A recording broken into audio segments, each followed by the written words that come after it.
Hello princesses! Today I'm going to be talking about the Romand See-Through Melting Cheek from the 2020 Hanbok collection. I have already talked about the lipsticks and the highlighters from this collection already. Those are the highlighters there that I just finished talking about. And now it's time for definitely one of my new favourite things, almost. It's almost my favourite and you will see why shortly. So for this one, as usual, I'm going to be doing a product description, packaging, swatches, and then final thoughts. So if you'd like to skip forward to any of these points, please do so now. So for these ones, the product description says, transparent and subtle colouring that is easy to adjust the amount, softly melts and soft finish, blur expression that spreads evenly without cluttering the base. The product packaging is really cute. These are all the same size and shape, which I really like, and they're also the same size and shape as the Veil highlighters too. So if you're getting a full collection from them, they stack and store really, really nicely. The outer packaging is a frosted plastic, which I think actually looks quite nice. I don't think I have very many other frosted packaging like products in my collection at the moment, but it kind of has like a little bit of like elegance to it. I don't know, it doesn't look as cheap as clear plastic. The Veil lighters do have clear plastic and it's okay, but I feel like the frosted packaging almost looks nicer. Inside the packaging there is the product itself, and it also comes with this little tiny cushion puff, which I think is an interesting shape. Like, it is a rectangle. I'm not sure why you'd want a rectangle for your cheeks, but I mean, I've made them work so far, so it's a positive. There are 3 colours in the collection. And it's a really interesting mix of colours. There's technically a 4th colour, but like I've said like 5 times now already, I was unable to purchase it because it only came in a limited edition box and I was too slow to get the limited edition box, so I just had to miss out. I'm really upset about that though, because it does look like a really nice colour. Okay, so the first shade is called Melting Beige, which is number 1, and this one is a brownie sort of orange colour. So they do come with this little applicator, and you can see that mine has only got one side that's been used. Basically what I do is I put 2 fingers inside the applicator and then push one of them forward, and that makes a smaller surface area for the applicator, which I think is better. Then I can sort of swipe it across like this and pick up a bit of product, and then I can use this part. What I like to do is I like to apply the product really gently, and then if I need to, I use the other half that hasn't got product on it to actually blend out around the edges. To be honest though, you really don't need to do that. You could apply this literally wherever, and when you put powder on, it will disappear. It's like ridiculous. So this is how it looks with 1 layer, and this is how I would apply it if I was not going to put powder over the top. So I'm going to leave this cheek as it is. So this is what my face looks like without the blush at all, and then with a thin layer of this. So I would leave it like that. Super easy to apply. Sometimes though, I do find that the applicator will take some of the product off underneath, or it won't apply properly, and I get little bald patches and it drives me mental. And it happens usually when I try and build the product up, which is what I'm doing at the moment. So on the side of my face, by the way, there is a birthmark. It is down here. That is a patch of skin that has a different colour to the rest of my body. That is the regular colour. That is the birthmark. I'm applying a lot of product on this cheek, so it's going to look really, really, really dark. I'm not going to blend it out that much. This is how it looks in comparison with that. And then what I'm going to do, just to show you guys, because obviously most people do, well, not obviously, actually, I'm pretty sure that most people do apply powder to their skin. I'm going to use the Laura Mercier Translucent Loose Setting Powder, which is my favourite powder. I'm going to use a tiny, tiny little bit on a powder brush, make sure that it's evenly coated in there, and then I'm going to pat it on. So here's what the blush looks like. Ready?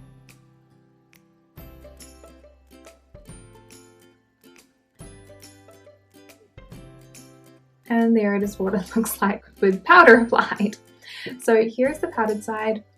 It now kind of looks the same as the non-powdered side, except it's kind of a bit more patchy. So what I'm going to do is I'm going to zoom you guys in and then show you what it looks like. Okay, so this is the side where we just have the product. It looks beautiful, super subtle, really nice. However, it is slightly sticky, which is why I usually powder my skin. I also get really oily in the T-zone, so I usually powder anyway. This is what it looks like with the powder on it. So it doesn't look as nice. It definitely looks a bit more patchy, and it's actually hard to see the colour, right? Even though I packed it on. Like I used like 3 or 4 layers of the blush. There's how it looks with the powder. It's just not that great. It's not bad. I think it still looks really beautiful. It's definitely very natural. But if you want to see the product, you can't really use a powder, and that's kind of interesting. Yeah. So this is number 1, Melting Beige. The next shade is number 2, which is called Melting Coral. And again, when I looked at the pan of this, I was like, oh, red. But I got it anyway. Low expectations. It's quite nice. So again, what I'm doing is I'm using one finger to swipe. So this is how my cheek looks with the product on. So this is without.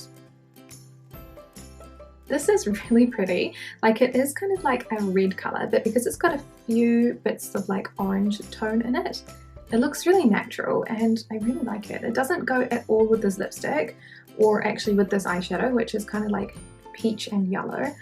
But normally, like on my day-to-day, this is definitely one of my favorites. I really wish that I had number 4, which I think is called Melting Ginger maybe, but again, I couldn't get it. So I'm really disappointed with that, but that's okay. So this is number 2, Melting Coral. The last shade is number 3, which is called Melting Lavender, and I'm not a huge fan of purples. So again, when I saw this, I was like, ooh. Still not a huge fan of it, but it's not terrible. I think that probably this shade is the one that I won't keep in the collection, just because I don't think it looks that good. I mean, let me know if you guys disagree thoroughly, but I don't know. Like, I just don't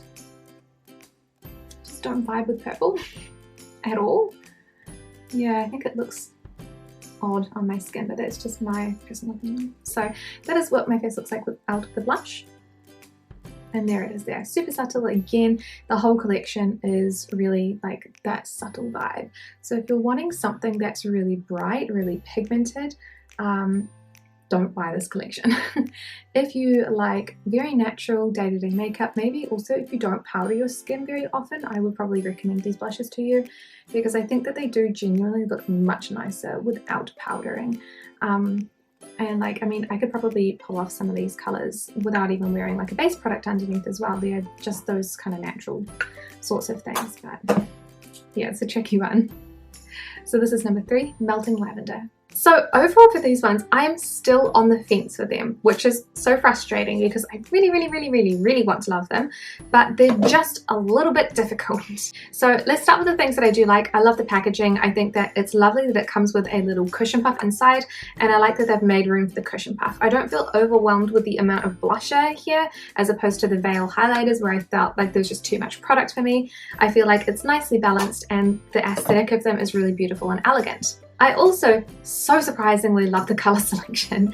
I was a bit hesitant with this purple, but I've been really putting it like on myself to try and make it work with other colors. And honestly, once you kind of like share it out just a little bit, I find for me particularly, it really does look quite nice. It's not quite as purple if you use just a little bit less of it, and that way it's a lot more wearable for me personally. So I didn't expect to like these colors really. I kind of looked at them and I was like, they'd be interesting, but I don't think I'll end up keeping them. But I actually love the colors. Not my usual cup of tea, but delightful nonetheless. The only thing that bothers me is the application. So I've been using the cushion puff to apply them because I find that it works better than using my fingers.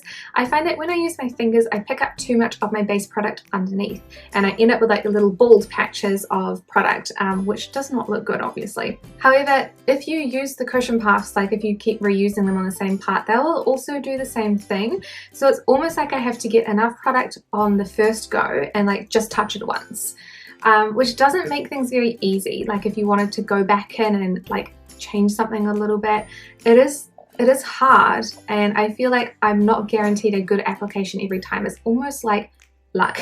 Like, do I have good luck today? Is my foundation going to look good? Is my cheek product going to look good? Like, I better be lucky. And I don't particularly like that because I feel like you should be able to easily apply products, but they look really nice. Like, they look so good. I'm wearing today number 1, which is the sort of like more brownie neutral one. And you can barely see it in real life and on camera. It's like just a little hint of kind of like color to the skin. And it just looks so natural and so nice. Like, it doesn't look like I'm wearing any extra product really. It just kind of looks very natural. So these go well with a natural cushion cover and things like that. I probably wouldn't pair them with a full coverage foundation. I don't think that they would look, I haven't actually tried it because I don't own a full coverage foundation, but I don't think that they would look that good. But I really love a natural finish. Like, I love the I'm wearing makeup but I'm not looking like I'm wearing that much makeup a lot of the time. Like, that's kind of my day-to-day sort of thing. There are times obviously when I like to wear a little bit more makeup, and I have some makeup items that go well with that. Just not a full coverage foundation. I just can't be, just can never be bothered with it. So these have been like my go-to products for the last 2 weeks. I've been using them every single time I put makeup on, and I have been loving them. I wish that they were just that bit easier to apply, but you can't have everything in life, I guess. And this has been my product with pretty much all cream cheek products. I always find cream cheek products such a pain to apply. So maybe I'm just doing it wrong, and if you've got any advice, I would be more than happy to listen to you because I really want them to be, you know, to apply really nicely, but they're just a little bit frustrating, just a little bit. Otherwise, if you are also into that really natural makeup look, it's very subtle. I would not recommend these for anybody who uses a lot of full coverage foundation or likes a blush that is really, really bright and pigmented if you are powdering your skin. If you're not powdering your skin, they show up fine. But as soon as you put powder over the top of them, it's like a whisper of color, and I like it. I like that.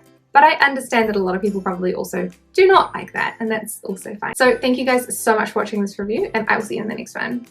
Bye!